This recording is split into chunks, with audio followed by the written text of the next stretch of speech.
자, 우리가요, 이렇게 주일이 되면 모두 성전에 올라와서 이렇게 경건한 마음으로 하나님 앞에 예배를 드립니다. 그렇죠? 찬양을 하고 기도를 하고 그리고 이제 하나님의 말씀을 듣는 것입니다. 맞죠? 자, 그러면 우리가 이렇게 하나님 앞에 나와서 예배를 드리는 이유는 무엇일까라고 하는 것입니다. 하나님께서 여러분에게 명령하셨기 때문입니까? 아니면 여러분의 영혼 구원을 위해서입니까? 또 아니면 남들이 이렇게 하니까 그냥 나도 따라서 하는 것이다 라는 이런 생각이십니까? 여러분 어느 쪽이십니까? 신명기 6장 13절의 말씀을 보면은요, 넘겨주세요. 이렇게 말씀하고 있습니다. 같이 읽겠습니다. 13절 시작. 내 하나님 여호와를 경외하며 그를 섬기며 그의 이름을 맹세할 것이니라. 그리고 또 마태복음 4장 10절의 말씀을 보면 또 이렇습니다. 같이 읽겠습니다. 시작. 이에 예수께서 말씀하시되 사탄아 물러가라. 기록되었으되 주의 너의 하나님께 경배하고 다만 그를 섬기라 하였느니라. 아멘. 자, 이 말씀을 보면 이 명령이 다 하나님께서 주신 명령이 그렇죠. 우리가 예배 드리는 것은 하나님께서 우리에게 명령을 하셨기 때문에 이렇게 예배를 드리는 것입니다. 그래서 오늘 우리의 이 예배가 의무라고 하는 것이고, 그래서 오늘 우리 자신의 영혼권을 위해서 이렇게 저와 여러분이 성전에 올라오는 것이 마땅하다라고 하는 것입니다. 그죠? 내가 교회에 올라오면 내 마음이 편하니까 또 무엇인가가 나에게 영적으로 채워지는 것 같은 것이니까 그래서 그런 것이 아니라 우리가 드리는 이 예배는 우리 피조물인 인간으로서의 내가 창조주 하나님 앞에서 하나님과 교제하는 귀한 시간이라 하는 것입니다. 아멘. 그래서 우리가 하나님의 자녀인 것이고 또한 예수님의 자녀가 되는 것입니다. 그래서 우리가 예수를 믿는 그리스도인으로서 오늘 이 예배를 대충 드린다거나 소홀히 드릴 수는 없는 것입니다. 그래서 우리가 온 마음과 정성을 다해서 하나님 앞에 예배하는 것이다 라고 하는 것입니다. 아멘. 그래서 신명기 6장 5절의 말씀을 보면 넘겨주세요. 신명기 6장 5절입니다. 같이 읽겠습니다. 시작. 너는 마음을 다하고 뜻을 다하고 힘을 다하여서 네 하나님 여호와를 사랑하라. 이렇게 하셨고 또 요한복음 4장 23절의 말씀에서 이렇게 말씀하셨습니다. 같이 읽겠습니다. 시작. 아버지께 참되게 예배하는 자들은 영과 진리로 예배할 때가 오나니 곧 이때라. 아버지께서는 자기에게 이렇게 예배하는 자들을 찾으시느니라. 아멘. 하나님은요, 우리가 예배하길 기다리시고 이렇게 예배하는 자들을 찾으셔서 우리에게 복을 주시는 것입니다. 그렇기 때문에 우리가 오늘 하나님 앞에 이렇게 나와서 예배 드리는 것은 피조물인 내가 조물주이신 하나님을 나의 주인으로 모시고 인정하는 행위다라고 하는 것입니다. 아멘. 그래서 나를 하나님 앞에 이렇게 산제물로 드리는 것입니다. 하지만 전능하신 하나님을 나의 하나님으로 인정하지 못하면 절대로 내가 교회에 올라올 수가 없는 것이고 그래서 내가 하나님 앞에 엎드리지 못하는 것입니다. 여러분 이것을 인정하십니까? 자, 그런데 문제는 바로 우리가 이렇게 하나님 앞에 엎드려 예배를 잘 드리고 또 성전에서 열심히 헌신하는데도 불구하고 우리에게 환난이 찾아온다라고 하는 것입니다. 사랑하는 여러분, 만약 여러분에게 이런 일이 일어난다면 여러분 어떻게 하시겠어요? 누구보다도 내가 열심히 교회에 나와서 예배에 참여하는데도 불구하고 그런데도 나에게 환난이 닥쳐온다면 이때 여러분 어떻게 하시겠냐 하는 것입니다.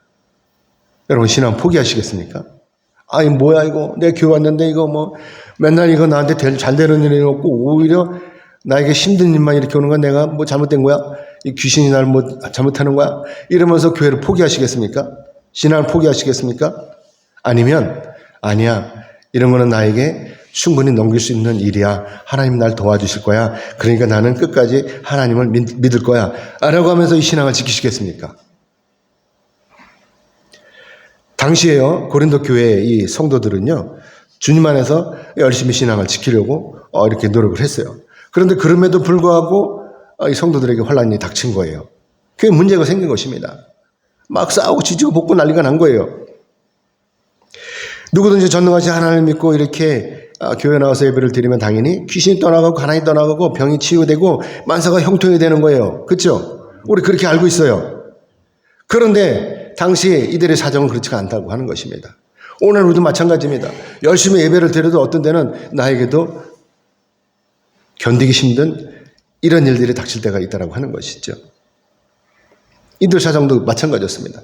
그러니까 인생이 팍팍한 거예요. 힘든 거예요. 고통스러운 거예요. 예수를 믿는다는 이유 한만으로 세상 사람들부터도 견디기 힘든 이런 핍박을 받게 되는 것입니다. 그래서 바울이 이렇게 말하는 것입니다. 고린도후서 11장 24절로 25절의 말씀입니다. 같이 읽겠습니다. 같이 읽겠습니다. 시작.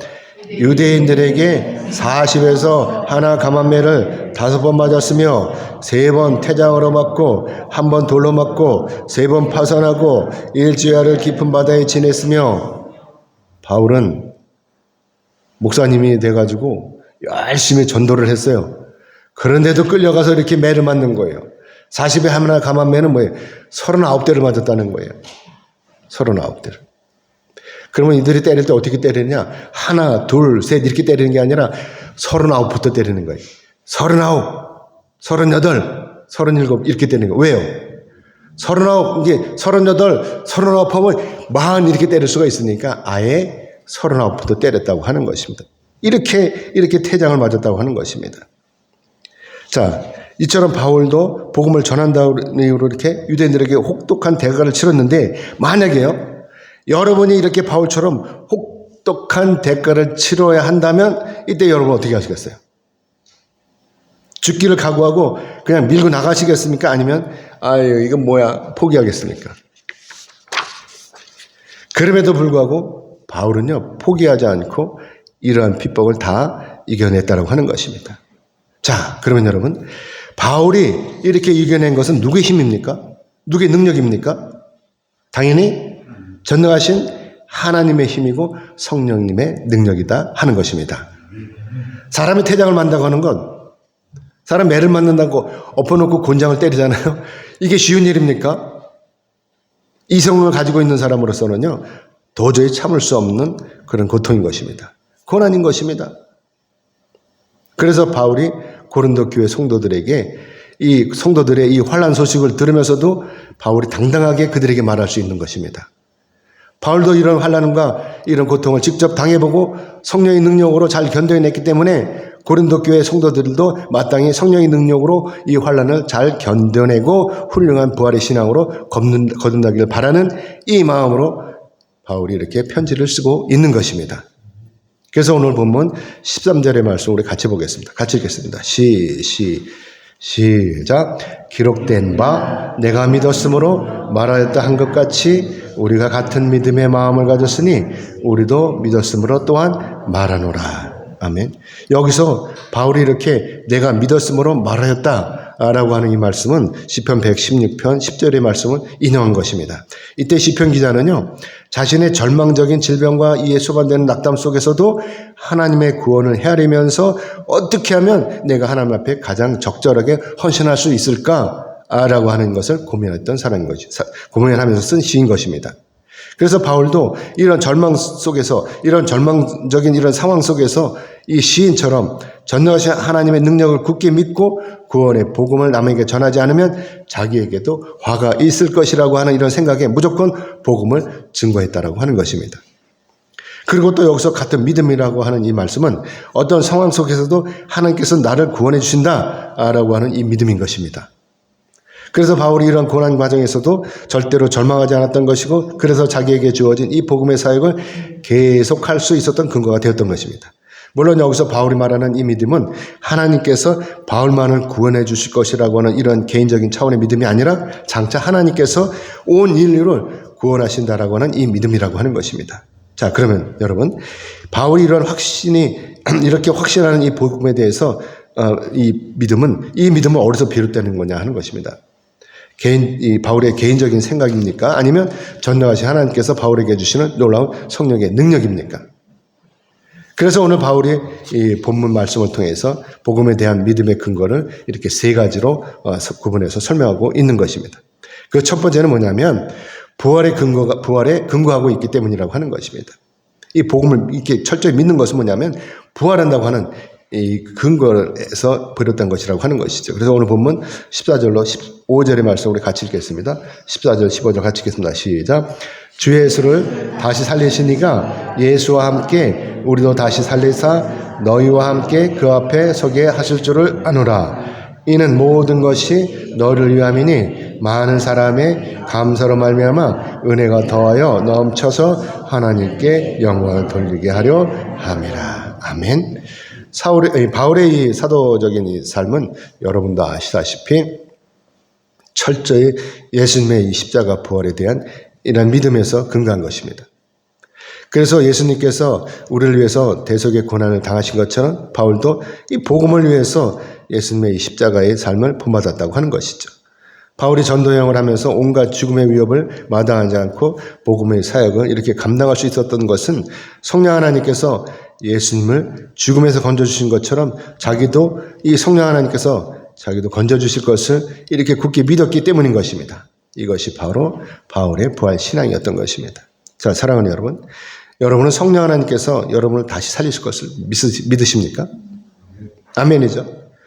우리가 오늘 이것을 믿으면 오늘 본문 말씀처럼 마지막 날 즉 종말의 때에 우리가 예수님과 함께 전능하신 하나님 앞에 서게 될 것입니다.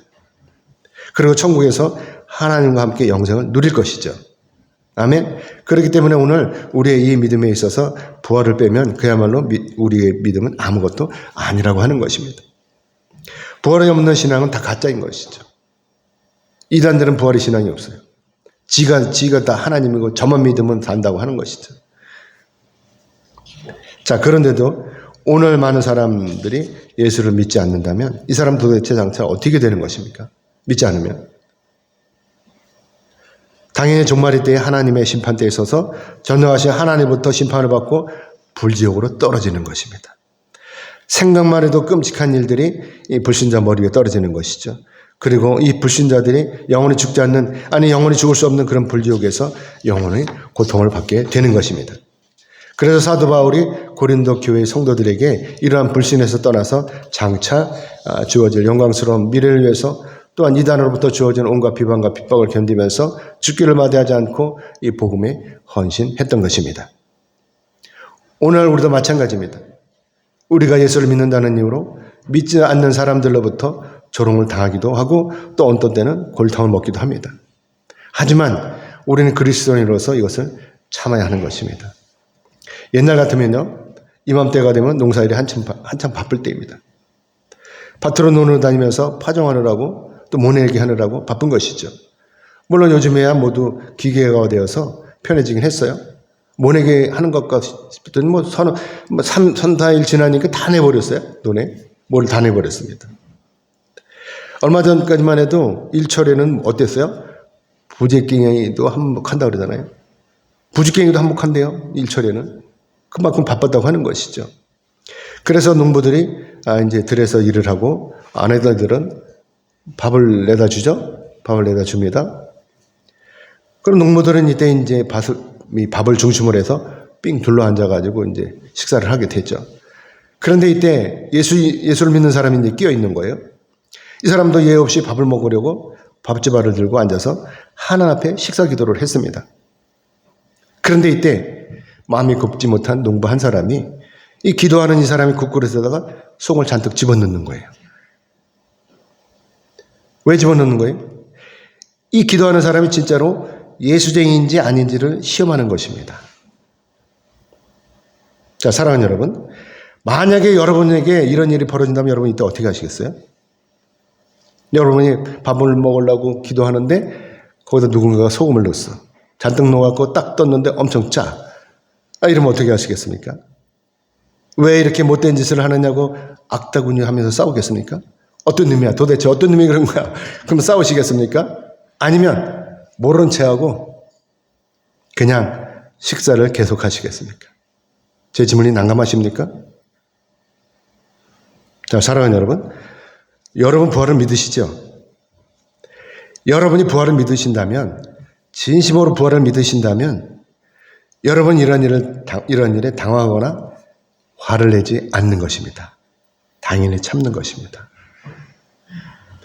만약에 저 같아도 못 참았을 거예요. 이거 어떻게 참겠어요? 우리가 참는다면, 참을 수 없을 때, 도저히 참을 수 없을 때 참는다면, 그러면 장난을 친 이 사람이 오히려 민망해할 것입니다. 그리고 다시는 이런 장난을 치지 않겠죠.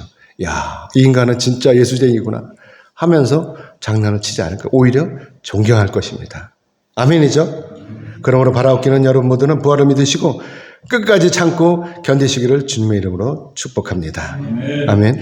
자, 두 번째는 이 바울이 이렇게 복음을 믿었던 두 번째는 뭐냐면 우리 속사람이 날로 새로워지기 때문이라고 하는 것입니다. 그래서 오늘 보면 16절, 17절의 말씀을 같이 우리 보겠습니다. 16절, 17절 같이 읽겠습니다. 시작. 그러므로 우리가 낙심하지 아니하노니 우리의 겉사람은 낡아지나 우리의 속사람은 날로 새로워지도다. 우리가 잠시 받는 환난에 경한 것이 지극히 크고 영원한 영광에 중한 것을 우리에게 이루게 함이니. 아멘. 자, 그래서 우리가 오늘 여기서 살펴볼 것은 바울이 이렇게 환난 중에서도 낙심하지 않는 이유가 과연 무엇이냐라고 하는 것입니다. 그 이유는 이렇게 세 가지나 되죠. 하나님으로부터, 첫 번째는 하나님으로부터 새 언약을 전하라는 이 고귀한 직분을 받았기 때문이고, 둘째는 죽음에서 부활하신 예수님의 승리에 동참하리라고 하는 이 소망 때문이고, 셋째는 자신의 이 헌신으로 말미암아 고린도 교회 성도들이 영원히 잘 되어가지고 장차 이들이 하나님께 영광을 돌릴 수 있게 될 것이라고 하는 이 기대 때문인 것입니다. 자, 그리고 또 여기서 겉사람이라고 얘기하죠. 이 겉사람이라고 하는 것, 이건 뭐냐? 이것은 바로 죽어서 흙으로 돌아갈 수밖에 없는 육체를 가진 우리 인간을 이렇게 말씀하는 것입니다. 그리고 이와 대조되는 속사람이라고 하는 것, 이것은 또 뭐냐? 이것은 바로 복음을 통해서 예수 그리스도를 믿고 중생하게 된 사람을 말씀하는 것입니다. 그래서 속사람이 새로워진다 라고 하는 이 말씀은 중생한 영혼이 하나님의 말씀을 통해서 지식이 날로 새로워지고 그리스도의 장성한 분량까지 이르게 된다라고 하는 것이죠. 물론 여기서 새로워진다라고 하는 것은 종말의 때에 완성이 되는 것이 맞습니다. 이 성령의 능력으로 말미암아서 또 현재에도 새로워지고 있다는 것이죠. 이렇게 이 종말의 때 완성이 되는 건 맞지만 이 성령의 능력으로 말미암아서 우리가 현재에도 계속해서 새로워지고 있다라고 하는 것이죠. 우리가 예수를 믿고 구원받는 것은 확실한 사실인 것입니다. 여러분 다 구원받았습니다. 예수를 믿기 때문에. 그러나 우리가 아직 하나님의 나라에 있는 것이 아니기 때문에 우리의 이 구원이 완성된 것은 또 아직 아니라고 하는 것이죠. 그렇기 때문에 우리의 이 구원이 완성되는 시기는 언제냐? 바로 종말의 때에 우리가 하나님 앞에 서서 선악간의 심판을 받고 영생을 얻고 천국에 이를 때, 이때 구원이 완성이 된다라고 하는 것입니다. 아멘. 그래서 바울이 이 믿음 생활로 인해서 이렇게 자신의 속사람이 날로 새로워지고 있다라고 이렇게 말씀하고 있는 것입니다. 오늘날 우리를 향해서 끊임없이 다가오는 이 고난, 그리고 세월의 흐름 속에서 우리의 육체가 점점 쇠약해지고 있는 것도 사실입니다. 늙어가잖아요. 그렇죠? 하지만 예수를 믿는 우리의 영적인 실체는 어떻습니까? 우리 영적인 능력은 이 성령의 능력으로 말미암아서 날마다 새로워지고 있다라고 하는 것입니다. 여러분 어때요? 여러분은 이 바울의 이 논리가 합당합니까? 여러분 그렇지 않아요? 여러분 예수를 믿으면서 기도하면서 여러분의 영적인 능력이 새롭게 새로워지지 않습니까? 사실 아시다시피 우리의 이 육신은요 날마다 노후되고 있어요. 한마디로 늙어가고 있다라고 하는 것입니다. 태어나서부터 우리는 죽음으로 냅다 달려가고 있죠. 제 말이 맞죠? 하지만 그런데도 우리의 영적인 능력이 날마다 새로워지고 있다라고 하는 것은 우리가 이렇게 끊임없이 하나님 앞에 나와서 예배를 드리기 때문인 것입니다. 그래서 우리가 장차 하나님부터 주어지는 이 영광을 얻기 위해서는 우리에게 다가오는 이 환난을 피할 수 없다는 것이고, 그래서 우리가 당하는 이 환난이 다소 힘이 들더라도 장차 받을 영광에 비하면 오히려 이 환난이 아무것도 아닌 것이기 때문에 충분히 우리가 이겨낼 수 있다라고 하는 것입니다. 그래서 와서 8장 18절의 말씀 우리 같이 보겠습니다. 넘겼어요. 같이 읽겠습니다. 시작. 생각하건대 현재 고난은 장차 우리에게 나타날 영광과 비교할 수 없도다. 아멘. 우리가 이거 받는 지금 우리가 예배를 열심히 드리고 우리가 주님 앞에 나와서 이렇게 기도하는데도 불구하고 우리에게 환난이 닥치는 것은 아무것도 아니라는 것이죠. 왜? 앞으로 우리가 천국에 와서 받을 이 영광은 엄청나기 때문에 이것은 아무것도 아니고 충분히 이겨낼 수 있다라고 하는 것입니다. 자, 사랑하는 여러분, 여러분이 기도하는 때는 보편적으로 어느 때예요? 뭐 기도 열심히 하시는지 안 하시는지 모르지만 여러분 기도하실 때 편안할 때 기도하셔요? 아니면 어떤 문제가 발생하면 이때 기도하십니까? 대부분 많은 사람들이요, 자기 신변에 어려운 문제가 발생하면 이때 기도해요. 그렇죠? 뭐 이때도 기도 안 하면 뭐 그건 예수쟁이가 아닌 것이죠. 그래서 제가 여기서 말씀드리고 싶은 것은 뭐냐, 이렇게 어려울 때뿐만 아니라 평안할 때도 우리가 기도해야 된다고 하는 것이죠. 그냥 기도를 쌓아놓는 거예요. 평안할 때도, 건강할 때도. 몸이 아파서 비실비실하면 기도도 못해요. 우리가 기도할 수 있을 때, 이렇게 힘이 넘칠 때, 우리가 건강할 때 기도를 쌓아놔야 되는 것이죠. 아멘이죠? 기도는요, 내가 하나님과 소통하는 이 통로인 것입니다. 그런데도 내가 기도하지 않고서 어떻게 하나님의 뜻을 알 것이며 또 어떻게 전능하신 하나님의 명령을 따를 수 있겠습니까? 그렇기 때문에 예배와 기도는요, 우리의 권리기도 하지만 또한 의무라고 하는 것입니다. 예배를 드리지 않고 또한 기도하지 않고 어떻게 하나님과 가까워질 수가 있고 또 어떻게 우리 속사람이 날로 새로워질 수가 있겠냐 하는 것입니다. 그렇기 때문에 바라옵기는 날마다 여러분이 기도하심으로 여러분의 속사람이 성령의 능력으로 말미암아 날마다 새로워지기를 주님의 이름으로 축복합니다. 아멘. 자, 그리고 세 번째 이 바울이 복음을 이렇게 전적으로 믿었던 것은 뭐냐? 영원한 집이 준비되어 있기 때문에 그렇다고 하는 것입니다. 오늘 본문 18절과 5장 1절의 말씀 같이 읽겠습니다. 시작. 우리가 주목하는 것은 보이는 것이 아니요 보이지 않는 것이니 보이는 것은 잠깐이요 보이지 않는 것은 영원함이라. 만일 땅에 있는 우리의 장막집이 무너지면 하나님께서 지으신 집 곧 손으로 지은 것이 아니요 하늘에 있는 영원한 집이 우리에게 있는 줄 아느니라. 아멘. 사람들은요, 대부분 현실에 있어서 부귀영화를 추구해요. 물론 뭐 저도 한때는 이 부귀영화를 쫓아다닌 적이 있어요. 그래서 제가 어떻게 하면 돈을 많이 벌지? 어떻게 하면 돈을 많이 벌 수 있을까? 이런 생각에 빠져갖고 날마다 허적거렸던 것이죠. 제가 돈을 많이 벌어가지고 떵떵거리면서 나보다 멋지게 살고 싶었던 그런 마음이 있었던 것입니다. 하지만 그럴수록 제가 그런 마음을 가지고 열심히 돌아다닐수록 어떻게 해요? 저는 이 욕망이라는 이 깊은 수렁에 빠져서 허적거리게 되는 것입니다. 그리고 나중에는 완전히 빈털터리가 되고 말았던 것입니다. 세상 일이 이렇게 내 마음대로 잘 굴러가지 않는 것이죠. 그러다가 제가 교회에 나가게 되고 그러다가 하나님을 만나게 된 것입니다. 진작에 제가 예수를 믿었다면 저는 이렇게 허망하게 살지 않았어요. 그 지난 날들이 다 허망한 삶이었다고 하는 것이죠. 사랑하는 여러분, 오늘 예수를 믿지 않는 사람들은 보편적으로 어떻게 살고 있습니까? 아시다시피 예수를 믿지 않는 사람들, 즉 이 예수를 믿는 사람들은 어떻게 사느냐는 것입니다. 보편적으로 어떻게 살고 있죠? 예수를 잘 믿는 사람들은? 아시다시피 예수를 잘 믿는 사람들은요, 우리 같은 성도들은요, 현실에 얽매이지 않고 물질적인 것을 추구하지 않고 어떻게 하나의 영적인 것을 추구하면서 이렇게 살고 있다고 하는 것입니다. 한마디로 예수를 믿고 구원에 이르는 것을 추구한다는 것이죠. 왜냐하면 우리가 사는 이 현실은 한계가 있는 거예요. 그렇죠? 한계가 있는 거예요. 언젠간 죽잖아요. 그렇죠? 하지만 우리가 가야 할 곳은 어디죠? 하나님의 나라. 이곳은 어때요?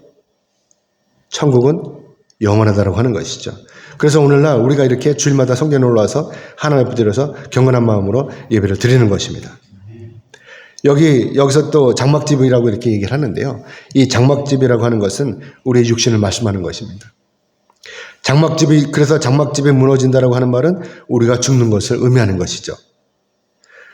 이 바울이 육신을 장막이라고 표현한 것, 이것은 우리 육신이 영원하지 못하고 장막처럼 일시적이라고 하는 것입니다. 바울이 그럼 왜 장막집이라고 그러냐? 우리 육신을 보고. 바울이 그 전에 바울의 직업이 뭐냐면 천막을 만드는 일이었어요. 그러니까 이게 우리 육신을 장막이라, 일시적인 것을 표현하기 위해서 이렇게 장막이라고 말하는 것입니다.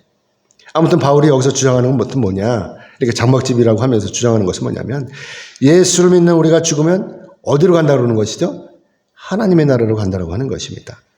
그래서 우리 장막집이 무너지면 하늘에 있는 영원한 집이 우리에게 있다라고 그러는 것을 이렇게 말씀하기 위해서 장막집이라고 이렇게 표현하는 것입니다. 그래서 바울의 이 비유는요, 하나님이 지으신 집의 영원성을 이야기하는 것이고, 하늘에 있는 영원한 집은 바로 예수님께서도 우리에게 약속하셨던 그 집이라고 하는 것입니다. 그래서 요한복음 14장 2절의 말씀을 같이 보겠습니다. 넘겨주세요. 같이 읽겠습니다. 시작. 내 아버지의 집에 거할 것이 많도다. 그렇지 않으면 너에게 일렀으리라. 내가 너희를 위하여 거처를 예비하러 가노니. 아멘. 사람들은 얘기해요. 천국이 얼마나 넘게 이렇게 많은 사람이 다 천국에 갈 수 있냐? 라고 이렇게 얘기를 합니다. 근데 예수님 뭐라 그러죠? 내 아버지 집에 거할 것이 많도다 그러잖아요. 누구든지 다 들어갈 수 있다는 것입니다. 이처럼 우리가 현재 이 땅에 살고 있으면서도 어쩔 수 없이 우리는 이 육신에 머물러 있어요. 하지만 장차 마지막 때가 되면 우리는 어떻게 돼요? 이렇게 모두가 변화를 받는 것입니다. 죽은 사람들은 죽은 대로, 또 살아있는 사람들은 살아있는 대로 모두가 다 새롭게 변화를 받는 것입니다. 여러분 어떻게 변하는지 아세요? 고린도 전서 15장 51절로 52절의 말씀 같이 읽겠습니다. 넘겨서 같이 읽겠습니다. 시작. 보라, 내가 너에게 비밀을 말하노니 우리가 다 잠잘 것이 아니요 마지막 나팔에 순식간에 호련히 다 변화되리니 나팔 소리가 나매 죽은 자들이 썩지 아니할 것으로 다시 살아나고 우리도 변화되리라. 아멘. 우리가요, 여기서 잠잔다고 하는 것은 죽는 것을 얘기를 해요. 우리가 다 잠잘 것이 아니요 마지막 나팔 순간에 호련히 다 변화되리니, 우리가 죽어서 땅속에 들어가 있을지라도 나팔 소리가 나면 다 변하는 거예요. 이 썩어질 몸이 안 썩어질 몸으로 변화가 되는 것이죠. 이 아무것도 아닌 몸이 영광의 몸으로 변화가 된다는 것이죠. 여러분들 다 그러는 거예요. 그러면 살아있는 우리는 어떻게 되냐? 오늘 정말이 나팔 소리가 난다면 어떻게 되느냐? 우리 이렇게 전 여기도 아프고 여기도 아프고 여기도 아프고, 그런데 이게 안 아픈 몸으로 싹 변하는 거예요. 얼마나 좋겠어요. 이런데 막 늙고 그런 것도 다 싹 펴져갖고 예쁜 모습으로, 아름다운 모습으로, 멋진 모습으로 다 변하는 것입니다. 아멘. 나팔 소리가 나면요, 죽은 자들도 다 벌떡벌떡 일어나는 거예요. 다시 살아나거든요. 우리도 변화가 되는 것입니다. 그렇기 때문에 우리가 이렇게 주님과 함께 살면 새롭게 변화를 받아서 천국에 이르고, 또 전능하신 하나님과 함께 천국에서 영원히 살게 되는 것입니다. 아멘. 그래서 바울이 이렇게 말씀하는 것입니다. 하늘에 있는 영원한 집이 우리에게 있는 줄 아느니라. 아멘. 그렇기 때문에 우리가 오늘 이 땅에 살면서 아웅당할 필요가 없는 것이죠. 바울이 다메섹 도상에서 예수님 만난 뒤에 자신의 삶을 완전히 포기하고 하늘에 있는 영원한 집을 바라보면서 주님께서 명령하신 이 복음 사업에 집중함으로 모든 환난을 이겨내었다고 하는 것입니다. 그러므로 바라옵기는 여러분 모두도 하늘에 있는 영원한 집을 바라보시면서 복음 사역에 집중하시기를 주님의 이름으로 축복합니다. 아멘. 이제 말씀 맺겠습니다. 하나님께서는요, 우리가 승리하기를 원하십니다. 우리가 믿는 이 복음은요, 우리를 천국으로 인도하는 것입니다. 주님과 함께 모든 사망과 권세를 깨뜨리고 이제 영원한 천국 하나님의 나라에 이르게 되는 것입니다. 바울은 이 복음을 전하는 일에 목숨을 걸었습니다. 그리고 고린도 교회를 세우고 성도들을 가르치던 것입니다. 이처럼 바울이 이 복음 사역에 목숨을 건 것은 자기 목숨이 소중하지 않아서 그런 것이 아니라 하늘에 있는 영원한 집을 바라보면서 죽으면 다시 산다는 이 부활을 믿었기 때문인 것입니다. 내가 죽지 않으면 절대로 다시 살 수가 없는 것입니다. 바울처럼 우리가 주님께서 명령하신 이 복음 사역을 위해서, 또한 하나님의 나라를 위해서 이 땅에서 헌신하다가 죽으면 이 얼마나 복되고 아름다운 일입니까? 고린도전서 15장 43절을 같이 보겠습니다. 같이 읽겠습니다. 시작. 욕된 것으로 심고 영광스러운 것으로 다시 살아나며 약한 것으로 심고 강한 것으로 다시 살아나며. 아멘. 욕된 것으로 심는데 영광스러운 것으로 다시 살아나는 것입니다. 약한 것으로 심었는데 강한 것으로 다시 살아나는 것입니다. 사랑하는 여러분 어떻습니까? 바울처럼 온 마음을 다해서 복음 사역에 동참하실 수 있으십니까? 어떤 고난이 온다고 해도, 또 어떤 박해가 온다고 해도 다 이겨내실 수 있으십니까? 물론 우리는 오늘 연약하기 때문에 할 수는 없어요. 하지만 하나님은 전능하십니다. 그래서 전능하신 하나님께서 우리와 동행하시면 우리는 얼마든지 할 수가 있는 것입니다. 그래서 주님께서 보내시면 그곳이 어디든지 우리가 마다하지 않고 성령의 능력으로 기꺼이 나아갈 수가 있는 것입니다. 그래서 우리가 승리할 수 있는 것입니다. 아멘. 그래서 예수님께서도 사도행전 1장 8절의 말씀에서 넘겨주세요. 이렇게 말씀하고 있습니다. 같이 읽겠습니다. 시작. 오직 성령이 너희에게 임하시면 너희가 권능을 받고 예루살렘과 온 유대와 사마리아와 땅끝까지 이르러 내 증인이 되리라. 아멘. 그러므로 바라옵기는 용기를 가지시기 바랍니다. 나 혼자가 아닌 것입니다. 이 땅에 나 혼자 돌아다니는 것이 아닙니다. 우리에게는 어때요? 전능하신 하나님께서 동행하신다는 것. 이 사실을 여러분 믿으시기 바랍니다. 그러면 성령의 능력으로 우리가 승리할 수 있는 것입니다. 바울처럼 죽기를 각오하고 하늘에 있는 이 영원한 집을 바라보면서 당당히 세상에 나가서 이렇게 우리가 외칠 수 있는 것입니다. 예수를 믿고 구원받으라. 이렇게 외치는 것입니다. 그러면 전능하신 하나님께서 여러분을 도우실 것입니다. 아멘. 그래서 더러운 마귀의 방해와 핍박이 있더라도 당당히 우리가 이겨내게 되는 것입니다. 그리고 성령의 능력으로 하나님의 나라 확장 사업에 우리가 당당히 참여하게 되는 것입니다. 아멘. 그러므로 아멘 하신 여러분 모두는 예배 승리하시고 기도하심으로 하나님과 동행하시기를 주님의 이름으로 축복합니다. 아멘.